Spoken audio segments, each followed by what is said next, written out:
I'll let him, introduce himself in a little bit. I don't know what it is, but generally I always get the last slot at the conferences I speak at, and so hopefully I don't, tell everybody, too much of. Oh, shut up, dude. Yeah, hopefully ours will go better. So about me, in real life, I play a malware researcher at Kaspersky. I was also a malware analyst at Microsoft, and contrary to popular opinion, or what you may find on Wikipedia, Configure was not German and Dutch slang for ass fucker. It was just a play on words that I managed, to come up with. That was my biggest achievement in life so far.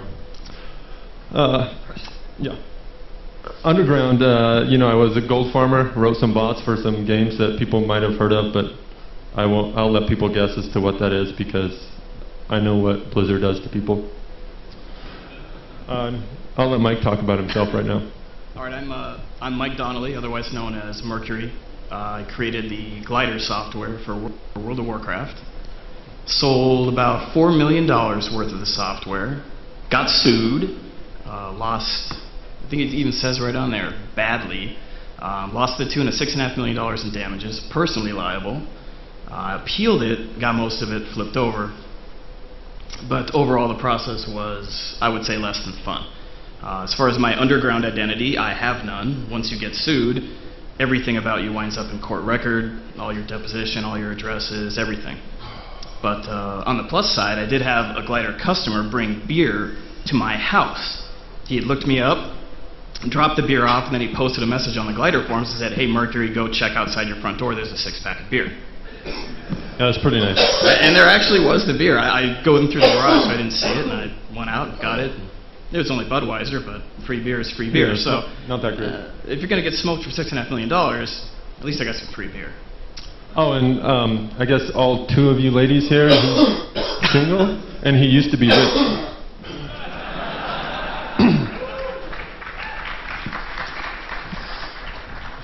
Yeah, okay, I am married, but yeah, so I'm not so lucky. So our goal of this talk is to not make anybody like an expert at game hacking. So if you came here for that, then we're going to disappoint you.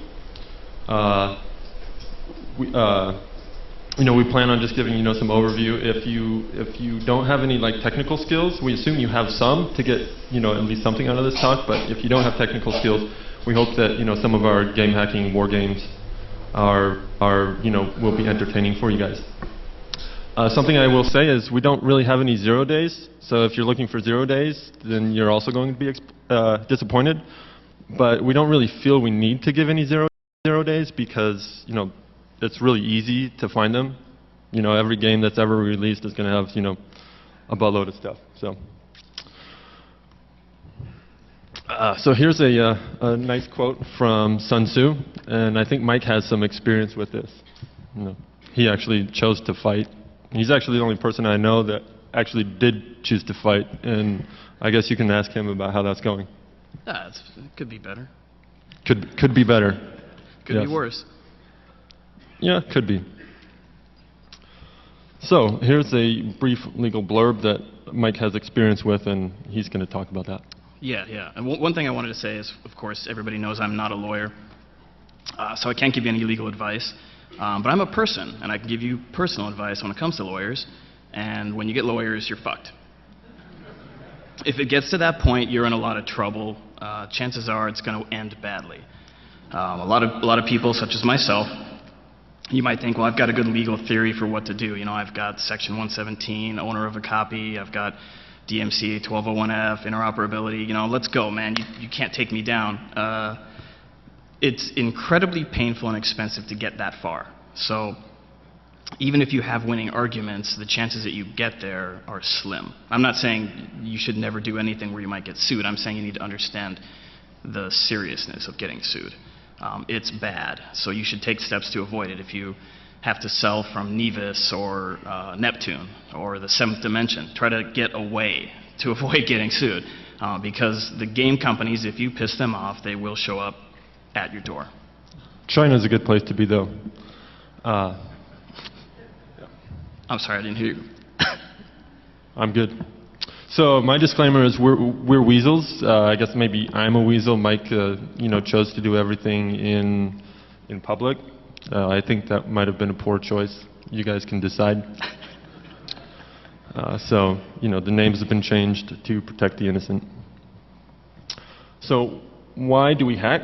I think it's mostly obvious. We want some women's, and yeah. So did I mention that Mike's single? Oh, come on, man. Yeah. So really, there's a lot of money in this. Mike made $4 million. My first competitor was making $500,000 a month. That's pretty real money.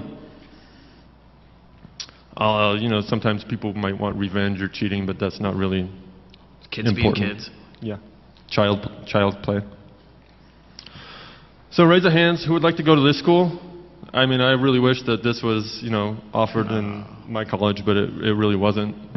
So we're going to get through some tools of the trade. If you don't know any of these, maybe you should start looking at them. So IDA, I think most reverse engineers can't live without it. It should be pretty obvious.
What you do with that, you disassemble some code, OllyDbg. Let me go back, Ollie debugger. If you don't know what a debugger is, then you probably shouldn't be here really either. You need a memory, something to search memory. Most people use something like ArtMoney or T-Search, something like that. They're pretty popular. 010 editor. If you are doing anything with file formats, this is like God mode. I think that anybody doing it without 010 editor is, failing. It also helps with like packet captures if you want to, see what the structure of a packet is. And something that's very important are your custom tools. And once you get serious about game hacking, if you don't have your own scripts for IDA to do all these sorts of magical things, then you're wasting your time. Well, yeah, I was going to say one thing I wanted to add is these are the tools that you're looking at if you're doing something professional. If you're going to build a big piece of software and sell it or run it or take this on as a business, you can do a lot with nothing. You can duplicate items, you can find bugs in games just by being clever and tinkering. So this is what, I don't know, pro grade or what you would use to make money. But part of the panel is hacking for fun, so I'm not going to completely focus on profit. Yeah, there's nothing worse than coding up a bot with a bunch of hard-coded offsets, and then the game releases an update, and your stuff doesn't work again, and then you have to start from pretty much ground zero. That's where your tools come in. So I've got a bit of classification. Basically, like there's like cheats, bots. I'm not going to go into really detail about the stuff. I'll talk more detail at it when the stuff comes up later on. There's some really, I guess, motivated individuals have written, custom clients. One of my competitors in China wrote a custom client for World of Warcraft and pretty much destroyed us. They could run hundreds of clients per computer, and it's really hard to compete with that when you can run like 3 or 4. What about there's one custom client that in particular is funny. Just by raising hands, how many people here have played the game Hellgate London? Okay, how many people that have played it were playing it 6 months later? One? Okay. I feel sorry for the people who played it. Well, the reason I mention that is I know a guy that works with World of Warcraft, German guy, and he got the Hellgate London beta and he thought it was awesome, so he wrote a clientless bot. He reverse engineered the entire protocol, everything, their key shake or their handshake, all the encryption. He had it ready for game at launch time, and then thousands of hours. Yeah, he's like, man, this is going to be the next WoW. This is going to be the next WoW, yeah. So, if you're writing something for profit, think of it like a business. Don't be stupid. Yeah, that was a lot of waste of time. Then there's things like exploits. They can either be malicious or really get you a giant paycheck. Dupes are, God mode. Asset hacks aren't really worth it for the most part. You can do some like pathfinding if you can reverse engineer the map formats and what other assets, but pathfinding is super hard unless you're going to do something like use recast navigation, which is easy mode for solving a really tough problem. So this is where we separate the haves from the have-nots. People might not be able to follow. Hopefully they can follow. So the skill set that you need, you're probably going to want to at least know x86 assembly. If you don't know that, then you've got a lot to learn. That's going to be a pretty big, steep road ahead for you. This stuff isn't really necessary. You can write some like lame pixel reading things. I think somebody presented at that a couple years ago here. It was pretty well attended, and I wanted to punch the dudes because it wasn't very cool. Yeah, noobs need not apply. So, anybody know this guy? His name is Rich Thurman. He was, I think, one of the first guys who actually came public as a gold farmer. This picture is from an IEEE article that they wrote about him. And around 2000, 2001, he made over $100,000. That's what he admits. I think he made a little bit more than that, just doing some hacks for Ultima Online. Basically, his tips were play with memory editing, locate key data structures, and profit. I guess it's up to you. You forgot the question marks in there, yeah. Yeah. So memory searching is an arcane art, but it's a skill that you definitely need.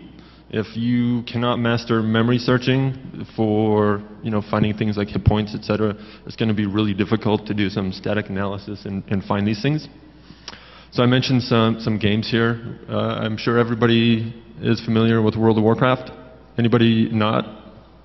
Okay, I think everybody is. So they're one of the first games to actually use a commodity script engine. Most games make the mistake of rolling their own, but they chose Lua. And one of the side effects of Lua is you have this string embedded in your binary that tells you the name of the function. So if you ever are reverse engineering code and you want to know, hey, how do I cast a spell in World of Warcraft?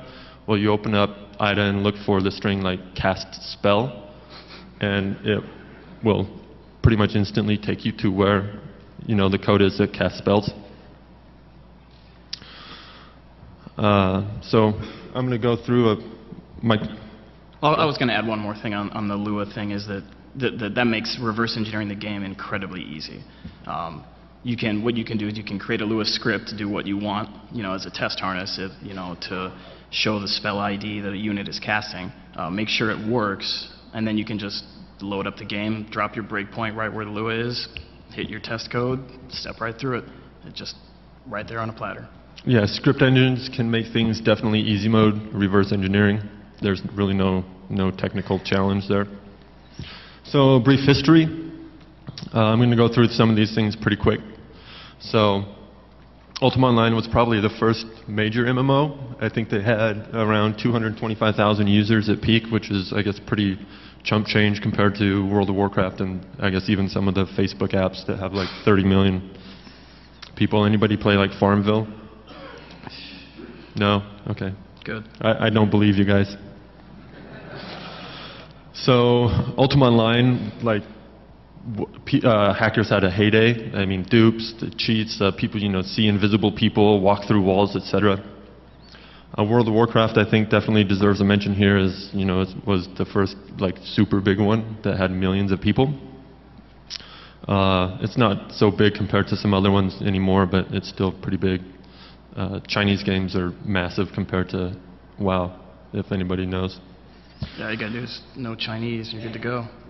Yeah. So the thing about Blizzard, though, is they do more than send just cease and desists. Mike can attest to that. Most other places just sent cease and desists. Right. Actually, Blizzard doesn't. Well, sometimes they don't send a C&D at all. They just show up.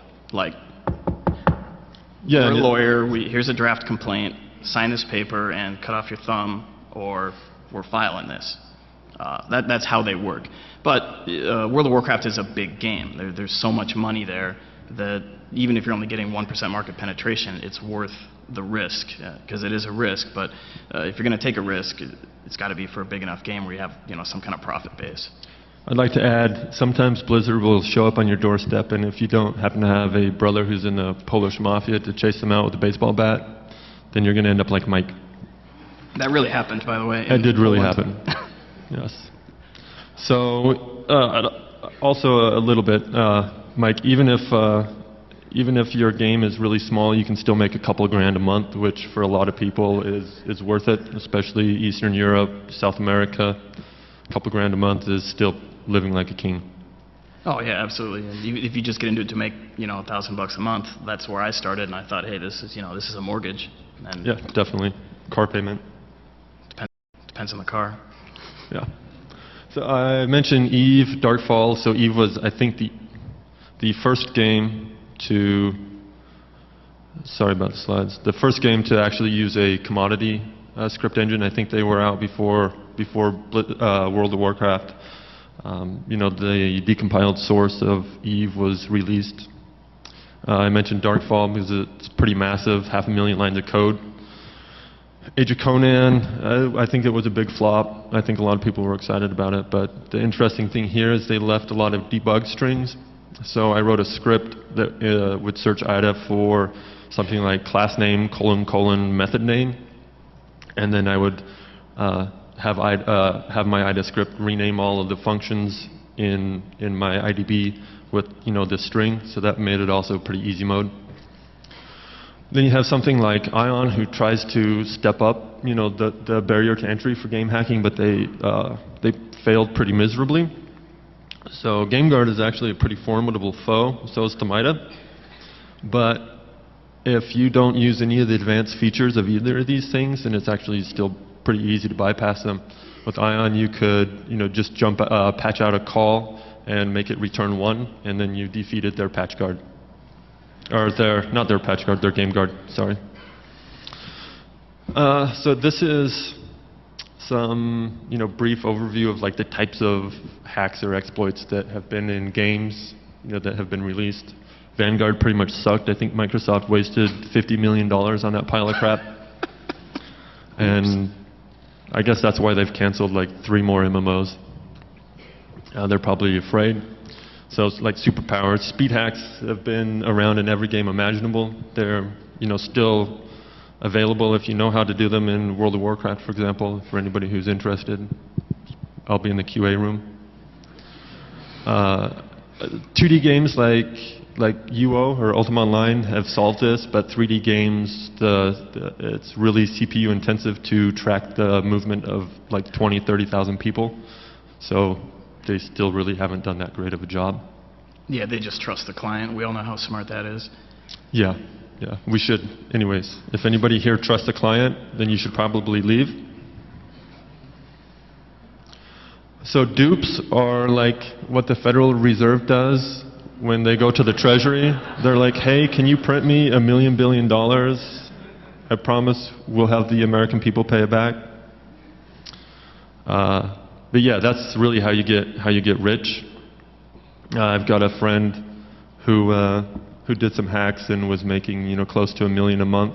He at one point had 2 Lambos, a twin turbo Gallardo, and a Merciless, and now he's stuck with just a lime green Gallardo. I mean, I feel sorry for him. Hey, one thing on dupes before you go is this is a good display of just some of the tinkering. Like figuring out how to duplicate an object is very much a non-technical thing. It really comes down to finding like an edge condition that the game developers didn't think of. That's how historically they've all been done. So it's not some guy writing a clever piece of code. It's somebody doing something weird. Like maybe you're in World of Warcraft and you're crafting an item, and while you're casting the craft, you trade one of the ingredients and another player summons you. All these weird conditions that the developer may not have thought of. Job. Yeah, they just trust the client. We all know how smart that is. And now he's stuck with just a lime green Gallardo. I mean, I feel sorry for him. Hey, one thing on dupes before you go is this is a good display of just some of the tinkering. Like figuring out how to duplicate an object is very much a non-technical thing. It really comes down to finding like an edge condition that the game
developers didn't think of. That's how historically they've all been done. So it's not some guy, writing a clever piece of code. It's somebody doing something weird. Like, maybe you're in World of Warcraft and you're crafting an item, and while you're casting the craft, you trade one of the ingredients and another player summons you. All these weird conditions that the developer may not have thought of. That's typically how you wind up with a dupe, where you do something that they didn't think of, or you can crash like a world server. So I could give, Josh my sword of epic ass pounding, and then I crash the game server, so my character never got saved, and then when I log back in, I still have it. But the point is that this is really just tinkering, which all you guys know how to do, whether you're pro reversers or not. It's really just tinkering and thinking outside the box. When you see the game, you see it zone or you see a pause, and you think, well, what if I'm in the middle of doing something at that time? The more mature games, they're harder to find, but it really just does come down to tinkering. I'd like to add, this isn't like real-world security research where you find like some bug in like Adobe, and then you spend 3 weeks figuring out how to exploit it and bypass ASLR in depth. This isn't like that. This is, I wonder if they check, whether or not I can substitute an ID with, some other random player's ID, or whether I can tell them that I just bought a million billion things for free. Yeah, so just a bunch of tinkering. So I'm going to talk about some, I guess, more detailed methods of hacking. So like what you would try to do to, say, write a teleport, etc. I'll go over these things in the next few slides. So basically, for a teleport hack, you look for the player's position in memory, and then you use your memory editor and change that value. And if you're lucky, then you teleport. It's really complex. Yeah, not really. Or you get banned, yeah. Yeah, or you get banned or disconnected, yeah. That's in an old game when they've realized that, oh, hey, wait, people are going to do that? It's actually really surprising at how naive a lot of game developers are. They generally don't have any clue about how to write, a game that's hard to hack. So you can go into more difficult ways. If your game is more mature, like World of Warcraft, that's had to deal with this stuff for, I guess, 7 years, and they still haven't done it correctly, then you have to modify like movement packets and forge the timing, stuff like that. Yeah, the timestamp. It gets more complex, but it's still doable. Speed hacks, again, you can get these off the shelf that will work with every game, and if you're lucky, then it still works with your game. And I don't know what squeezing network code means. I didn't write that. Sorry. That's mine. Well, that's actually just what I was talking about with lag hacks. And this still works in World of Warcraft. This works in every game today, where you can literally unplug your Ethernet cable, move around in the game a little bit, and if you plug it back in before the network stack decides the TCP connection's dead, then the game client will simply tell the server, oh, here's where I am. It's dealing with their congestion code. They have to accept some latency. So in a lot of situations, you can pull out your Ethernet cable, walk past a monster, and all the logic to have the monster hit you is on the server side. Of course, the server doesn't see you near the monster. And then you plug your Ethernet cable back in.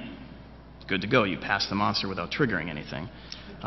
Don't try it on wireless, because when you disable it, it will actually close the TCP connection. But if you can physically interrupt it just by pulling the cable, it actually works. It's ghetto, but it works great. That's pretty high-tech, dog. Seriously.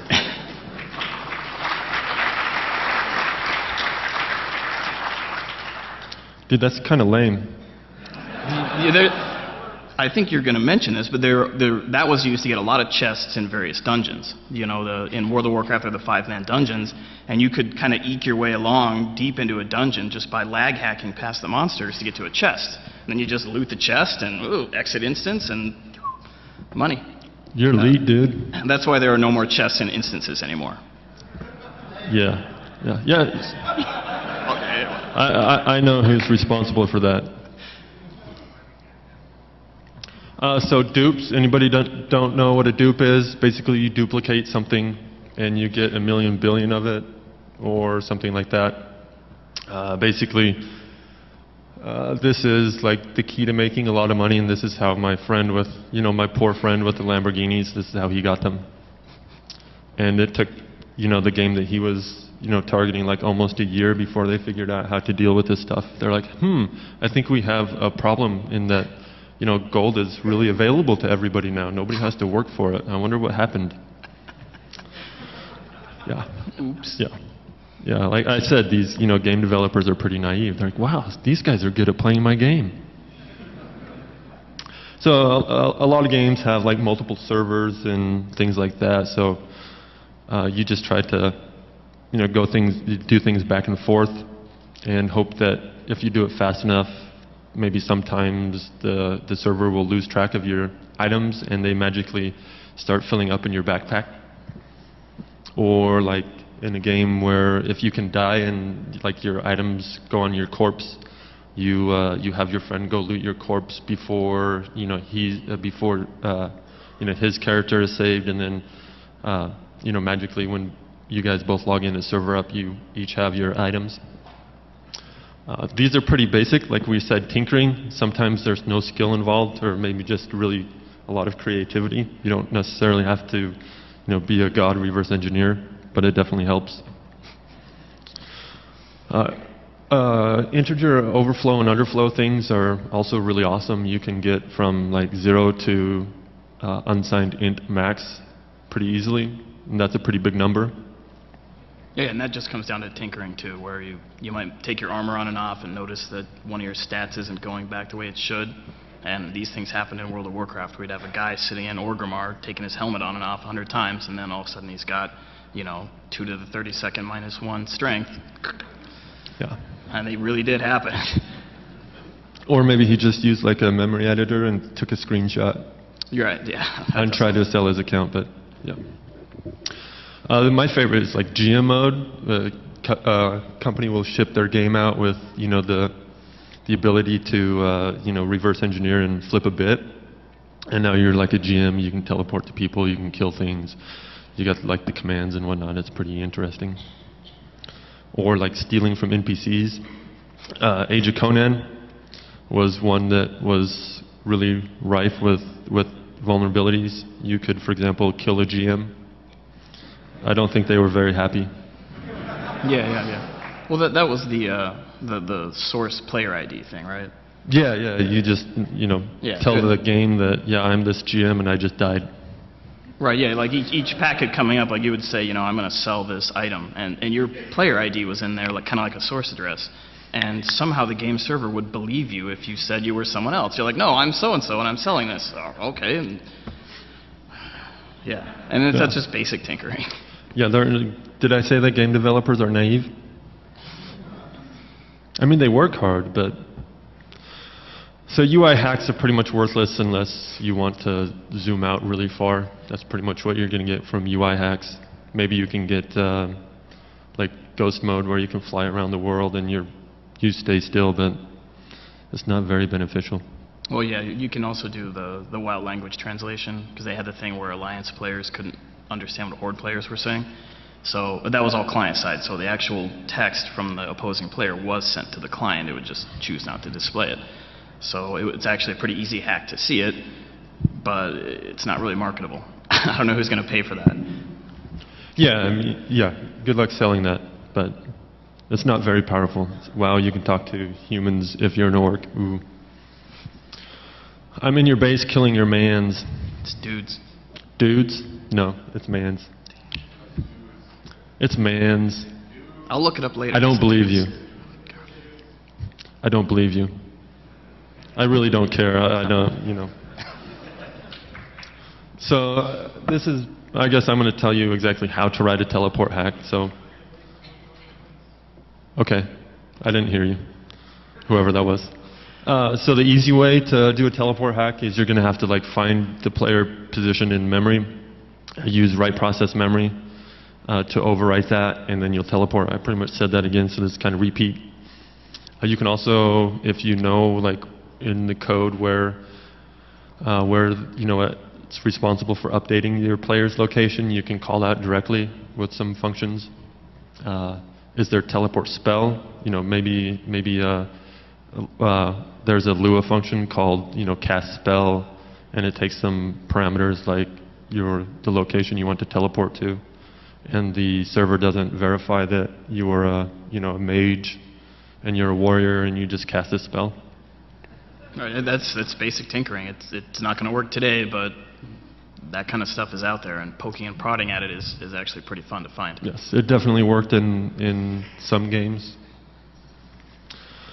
The hard way is when you actually have to get down to forging movement packets, and this takes, you have to do some math and figure out how they're sending the updates. You have to reverse engineer the structures for their movement packets and maybe adjust the timestamp and so that you can teleport or run faster.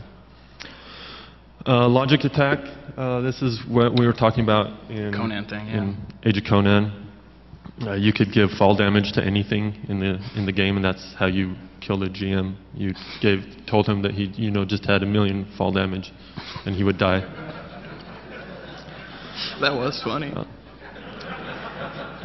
So this could also be used maliciously in Age of Conan in that you could force somebody else to trade with you, and they wouldn't really know that they just traded with you. But you could also force an NPC to trade with you, so it was still useful and not mean. So I don't feel bad stealing from computer characters. I don't think any of you guys should either. They're just digital tears. They're fine. Yeah. They're okay.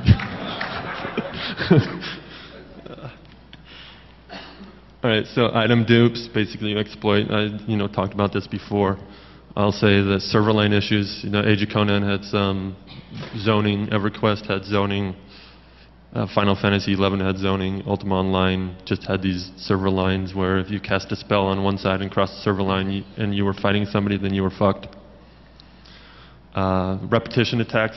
I talked about you just basically move things back and forth from, say, a trade window to your backpack 1,000 times a second. I mean, most people should do that, right? By hand. Yeah, and the server eventually loses track of stuff and they start filling up in your backpack. Or maybe everybody knows like Diablo 1, where you just drop an item on the ground, you run up to it, I see some head knobs, and you pick the item up really quickly on your cursor and it appears in your backpack and on your cursor, so that's pretty fun. Asset hacking I mentioned is definitely not worth it unless somebody else has published their work for you and you can borrow it. But yeah, so basically what you do here, maybe some people have played World of Warcraft and somebody has magically appeared on your side. What's that called? Battleground. Yeah. Battleground. I never actually played World of Warcraft. Yeah, too boring. I'd much rather bought it. Yeah. Yeah, I should have bought Glider. But yeah, so those people either use teleports to go from one side of the battleground to the enemy's base, and he's in your base killing your mans. Pretty confident it's mans. I'm never wrong. Or maybe he used Nogget and modified the map to have this tunnel so that he could run underground and nobody would know or see him. Maybe you could see his little name on the screen or a dot on the screen as he's running there, and you're like, wow, where is he? Yeah. But otherwise, it's not worth it. They're really complex. Game hacking 420. Real profit is definitely dangerous. A quote from Machiavelli. You can get sued, I think. Yeah. So you can have a ghetto bot. I think somebody talked about one a couple years ago. I wanted to punch him. It wasn't very interesting. Basically, you do pixel reading or something with like AutoIt, and there's really no RE reverse engineering required. You just like read that your hit points are red when they're full and they're not red when you're dying, and you make it send some keystrokes. It's very limited scope, but most likely you're not going to get detected, and detection is something that is not your friend.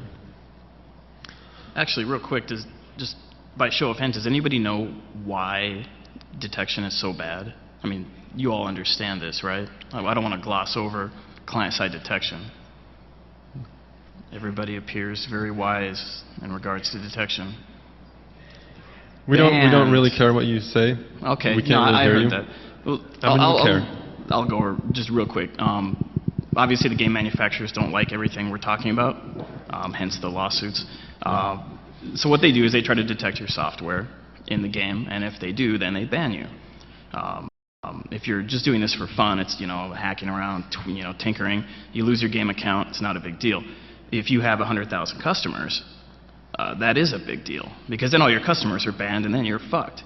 So avoiding detection is really important. Well, we're going to get into that a lot more later, but client-side detection of your software is very important.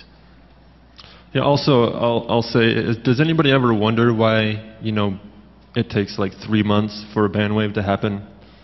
That's because when you ban like 50,000 accounts every week, then those people who are rebuying those 50,000 accounts never actually rebuy them again, because it gets expensive. But if you do it every 3 months or every 4 months, they will actually go buy the accounts back. So it's actually, profitable for, the game company to say, oh, hey, we've detected these guys ever since they, turned on Glider, but we're not going to detect them yet because we know that if we ban them too soon, they won't give us $50 more. It's true. So we got some code injection. Is basically you inject some assembly code to do some small thing, like maybe some crappy RPC thing, remote procedure call. Your attack surface is a little bit higher. I mean, you can really easily detect that, and then you have something like DLL injection, where you've got some pretty big blob of code written in a high-level language, like C or C++. And it's really easy to detect that, and so you get into this game where now you write this, DLL loader that fixes all your imports and stuff like that, and it gets really complex, and you're still pretty easy to detect. Or you can go to the network or packet level and do some really good work, like reverse engineering the network protocol, which is very time consuming. I think there are very few games, well, maybe there's a lot of games that have complete analysis on this, but it's still not easy to do. Or you can go write your custom client if you think that you're really good. Not many people think that they're that good. It takes a lot of time. He thinks he's that good. That guy does? Oh, the guy leaving? Yeah. No. Oh, damn. I didn't think I was that boring. Sorry, guys. But if you write a custom client, if you're at that level, then you're probably going to make a lot of money. Like the guys that destroyed me, I think were probably making at least a couple $100,000 a month. Yeah. Right, and writing a custom client isn't something you're going to sell. This is, gold farming, real money transactions. So you're writing a custom client so that you can have your partner run 10 million instances of the game on a server farm. If you don't have a custom client, that's way too much 3D rendering, but if you can just take the game out of the equation, just don't render anything. Yeah. So it's all a matter of scale for gold farming at this point. Yeah, you go from like 2 or 3 clients per computer to 200 or 300. So it's pretty big scaling. Here's where we get into some anti-cheat stuff. This stuff gets difficult sometimes. I can't emphasize enough that it's very important to not be detected, as then you lose. All right, yeah. What I want to talk about on this is not so much the technical aspects of detection, but how you approach this strategically. This isn't in the book on MMO hacking. I think there's a book. There is a book, one right? of my friends wrote it. Yeah, I think it was written by the guy that was eliminated by Warden first. Something like that. So this isn't in the book. But strategically, what you're looking at is you have 2 main things to worry about with your software. You have the attack surface, which is how hard your software is to detect. And that's going to work in a couple ways, because it also is going to make detection code bigger. Secondarily, you have what I'm just calling intelligence, which is how much of what they're doing that you know. How good is your understanding of their detection code? Because it's very important. If you don't know what they're doing, If you don't know how any of it works, how are you going to keep from being detected? And they work together such that if your attack surface is very big, it's going to be really hard to tell what they're doing because the effort that they have to take is so minimal. If they can write one line of code to detect your bot, you're never going to find it when they do. Oh, hey, don't show that code yet. All right. Sorry. I'm real close, though. The only other thing with attack surface is that, of course, that's a constraint on your features. So when you think of something really cool, like I'm going to have my bot, react within 2 milliseconds every time a monster does something, you might be setting yourself up for some detection. So that's a decision you have to make when you're choosing your features and handling what your customers are asking for is, do I want to risk increasing my attack surface by adding this? Not yet, not yet. So before the next slide, I want to talk about something that happened with me and another software developer with World of Warcraft. This guy, we'll call the software Interspace, because that's what it was. Yes. It worked by injecting a DLL into the game, which is pretty big. But the guy that wrote it is a very competent reverse engineer. So he had taken all of Blizzard's detection code in Warden, and he had it wired up. As soon as they sent it down, he'd lay down 1 million breakpoints, and it was pretty neat stuff. But he still had a DLL in memory, which he tried to obfuscate. And more importantly, he had to patch one of Blizzard's functions. So, he'd go to the beginning of the function and just stick a far jump in there, and he'd think, well, I got Warden covered, so they're not going to find it. Are you ready for the code yet? Okay, I'm ready for the code. All right. Can you zoom on just like the top function? I'm trying. There we go. Yeah. Oop. Oh, you had it pretty. No. Oh, yeah. Wow. Thanks, Josh. Wow, dude. Look, we all have that fixation, right? I think some of us do. All right, so this is an example. This is a piece of code that would be inside the game. This is not actually from World of Warcraft because... He's being sued by Blizzard. Right, I don't think it would be a good idea to post that. And, I would just be posting a dead listing from IDA, and that's not fun to look at. So we're looking at a piece of code here that the game uses to request, say, your buddies list. And as you can see, it has a parameter, optional parameter we never used before. And it takes like a packet number, the command number, BOOB. Hey, what are you going to do? Sticks that optional parameter in there, sends it up to the server. Pretty simple stuff. So the way that code used to get called, scroll it down a little bit to the 2-line comment. As you can see where it says old code, ask for buddies list, just passing 0 for the optional parameter we never used before. So one day Blizzard says, you know what, we're going to get this guy, we're going to find his patched function, and they change that call to the little sample code there. Well, this is, again, slightly paraphrased. They, load up a register and then do some math on it so that IDA won't see another reference to that function. Then they reach into the function that's being patched, pull the first byte of their own code, and send that as the optional parameter we never used before. So what this is doing is just sending up 1 byte of their own code every time they make that request. And of course, on the server side, they just comb through it, find the E9, gone. What's interesting is in the software here, you don't see anything like an if this guy is a bot, then tell the server. You just see, we'll just grab this byte and send it up. And it's a tiny piece of code, and it doesn't even change the underlying network code. There's no new parameter, there's no new nothing else. The only way you would find this is if you were somehow watching that data going out and say, oh, well, it used to always be 0, now it's E9, that can't be good, that's a far jump. So when they did this, he lost all his customers. They waited a few weeks, banned them all. And yeah, I don't know for sure because Lax hated me, but I'm pretty confident he lost a pretty hefty chunk of change. Yeah, I don't know how he did business-wise. Hopefully he did okay. But they did this, they just hammered him again and again with this. And I found this way after the fact. And as far as I can tell, he never found it. But it's a good explanation of how much your attack surface matters. I mean, patching one function turned into this. All right, now I'm ready for the next slide. That's it for the code. The point is that if you think you know where all the detection code is, there's always a chance it's not where you think it is. And in the case with Blizzard, they had never put detection code outside of Warden.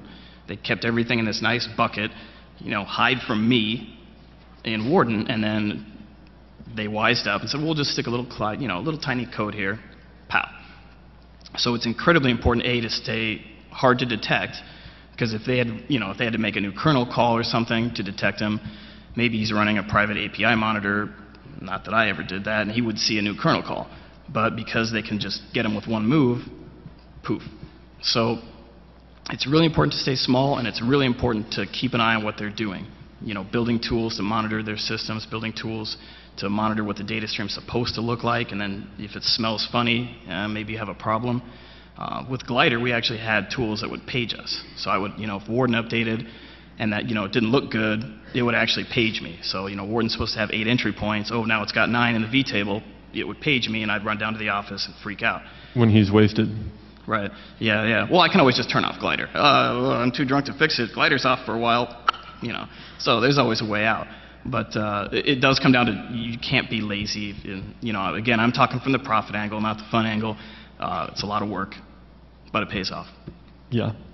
I think we've both had a couple of all-nighters, 36-hour shifts trying to find out what they're doing. Oh yeah, there's the Rickroll too, but I'll save that. Oh yeah, definitely. You gotta tell them about the Rickroll. Yeah, you can do it now. All right, we'll try not to bore you guys too much. At one point, Blizzard updated Warden, and they added a new scan. And the way the scan worked is it would take an encrypted string inside Warden, get a key from the server, it would decrypt the string, and then it would call get proc address on kernel 32. If I'm losing you, don't worry, it gets funny. And they would take whatever that string was, and if it resolved to a function, the get proc adder liked, they would just call it with no parameters. So I was looking at this code, and the game is down for a patch, so I don't have the key to see what it's going to decrypt to. And I'm looking at it, and I'm like, well, what are they going to do? They're just going to call one kernel call, something in kernel 32, with no parameters. What's the point? And of course, if the get proc adder fails, then it just does nothing.